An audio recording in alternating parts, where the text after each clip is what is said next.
Hello, everyone, and welcome back to Mr. Bob English. I'm Anna. And I'm Bob. We're really happy to have you with us today. Yes, we are. Today's lesson is especially useful for English learners because we're talking about something everyone can relate to, work and jobs. That's right. We'll show you how to talk about what you do for a living, describe your daily tasks, and even share your goals for the future. So stay with us. It's going to be a good one.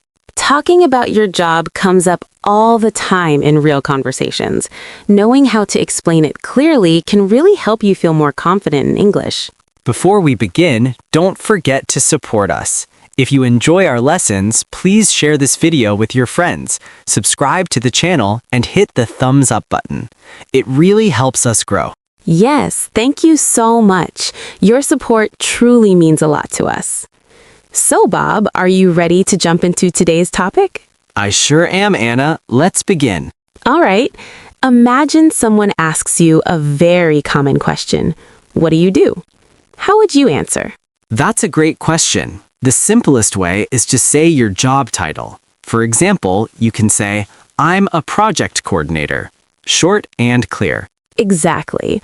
Or you might say, I work as a customer support specialist. Easy to understand. So, Bob, what do you do? I work as a training coordinator. I help organize workshops and support new staff. How about you, Anna? I'm a presenter on the Mr. Bob English podcast. I plan videos, write scripts, and connect with our audience. It's a creative and exciting work. That sounds great. Sometimes people also ask about where you work. In that case, you can say something like, I work for a marketing agency.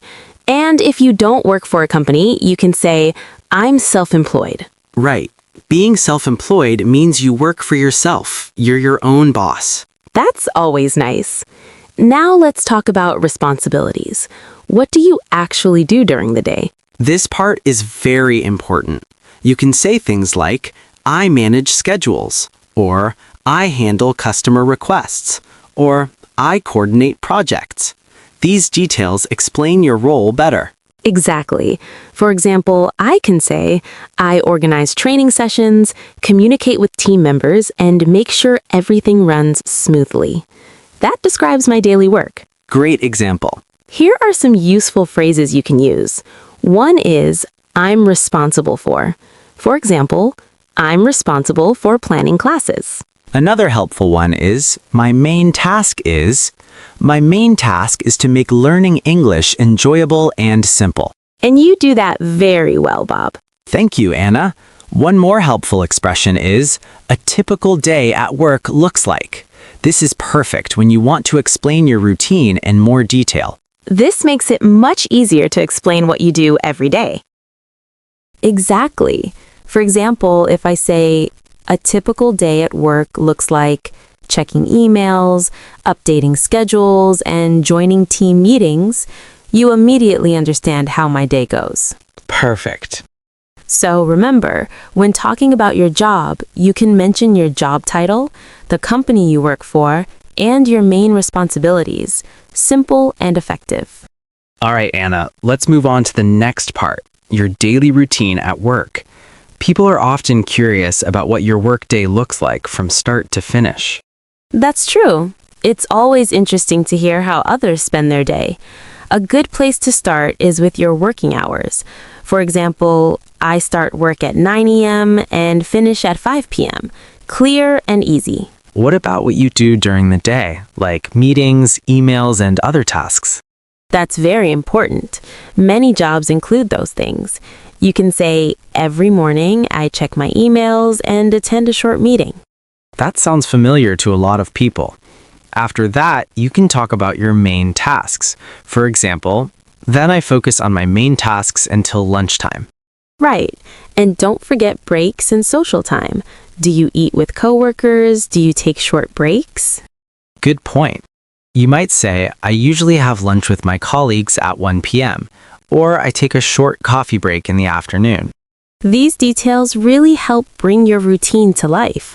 A full example could be, Every morning, I check my emails and attend a short meeting. Then I work on my main tasks until lunch. In the afternoon, I have a few more meetings and reply to emails. I usually finish around 5 p.m. That's a great example, Anna. It sounds like a busy but productive day. My routine is a little different. Every morning, I plan my lessons. Then I teach students. After lunch, I teach more classes and sometimes meet with other teachers. I usually finish work around 4 p.m. That sounds like a rewarding day, Bob. So remember, when describing your daily routine, think about when you start and finish, what tasks you do, and whether you take breaks or talk with colleagues. Yes, those points make your description complete. Now let's talk about your work environment, the place where you work. Is it an office, at home, a mix of both, or outdoors? This is very common to talk about today. Many people work remotely from home, just like we do sometimes. That's right. You could also say, I work in an office downtown, or I have a remote job, so I work some days at home and some days in the office. And some people work outside, like construction workers or park rangers. They might say, I work outdoors. Exactly. Finally, think about the atmosphere. Is your workplace formal or informal? A formal workplace usually means stricter rules and professional clothing, like suits. An informal workplace is often more relaxed and casual. My workplace is usually informal. We can wear comfortable clothes. Same here. I really like that. Now, what about relationships at work? This is very important. Are your coworkers friendly? Do you work closely with them? Yes, that matters a lot. You can say, my coworkers are very friendly and we often help each other.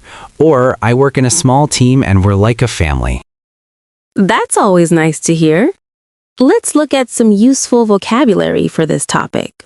One common term is open space. This means a large office with many desks and no separate rooms.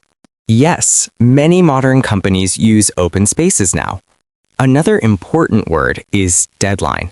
A deadline is the time by which something must be finished. For example, I have a deadline next week. Deadlines can be stressful sometimes. That's true. Next we have boss, the person who manages your work. A coworker or colleague is someone you work with. And a client is a customer or a company you provide services for. Then there's team, which means a group of people working together on the same project. Exactly, like when we say we're working as a team on a new project. And finally, flexible hours. This means you can choose when to start and finish your workday within certain limits. That's a great benefit to have. So remember, you can talk about where you work, the atmosphere, and your coworkers.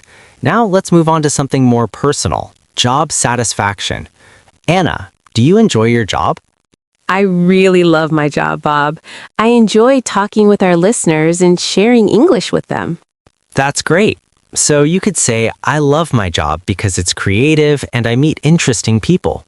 You can also say things like, I like my job because it's challenging, or I like my job because the people are kind. But every job has good parts and bad parts. What do you enjoy the most and what do you enjoy the least? For me, the best part is teaching. It's very rewarding to see students improve. The part I enjoy the least is grading papers. It takes a lot of time. I understand that. For me, I enjoy interacting with our audience the most.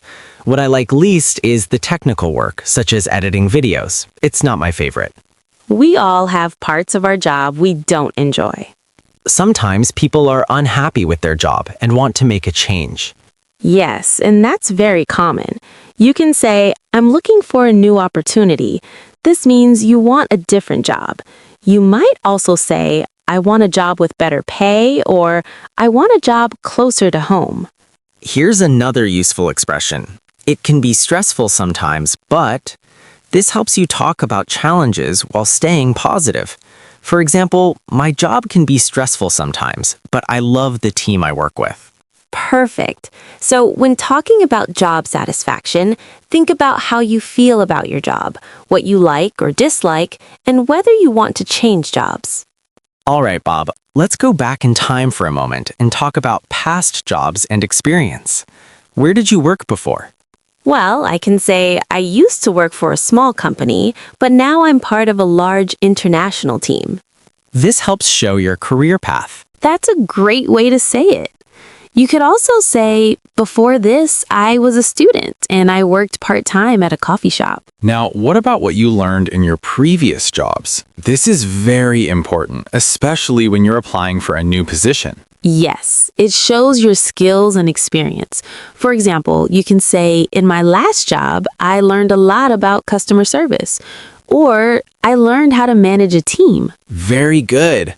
All of this helps explain your career path so far. It's like telling the story of your work life. Exactly. So if someone asks about your experience, you can talk about your past jobs and what each one taught you. For example, I used to work as a salesperson and I learned how to communicate with many different people. That's a very valuable skill. So remember, you can talk about where you worked before, what you learned, and how your career has developed. Now, let's look to the future. This is the exciting part. Let's talk about future career goals. Anna, where do you see yourself in the future? Good question, Bob. I can say in the future, I'd like to run my own YouTube channel full time. That's my dream. Wow, that's a great goal, Anna, and that's a perfect way to express it. You can also say, I want to become an expert in my field. What about skills you want to learn in the future? This shows motivation and growth. Yes, you can say, I want to improve my communication skills, or I want to learn more about digital marketing. That shows you're always trying to improve. That's a great attitude. And finally, let's talk about your dream job. Bob, what's your dream job? My dream job is to travel the world and teach English in different countries. That sounds amazing. What an adventure. My dream job is to create content that inspires millions of people. That's beautiful, Anna. So when talking about future goals, think about where you want to be, what skills you want to learn, and what your dream job is. All right, Bob. We've talked a lot about our own jobs. Now let's talk about how to ask other people about their jobs. This is very useful in real conversations. Absolutely. The most common question is, what do you do? Simple and direct. After they answer, you can ask, do you like your job? This shows interest. Yes, it's a great follow-up question. Another good one is, how long have you worked there? For example, someone might say, I've worked there for 5 years. To make the conversation even more interesting, you can ask, what's the most interesting part of your job? That's a great question. It encourages a longer answer. Or you can ask, what is a typical day like for you? Or what do you usually do during the day?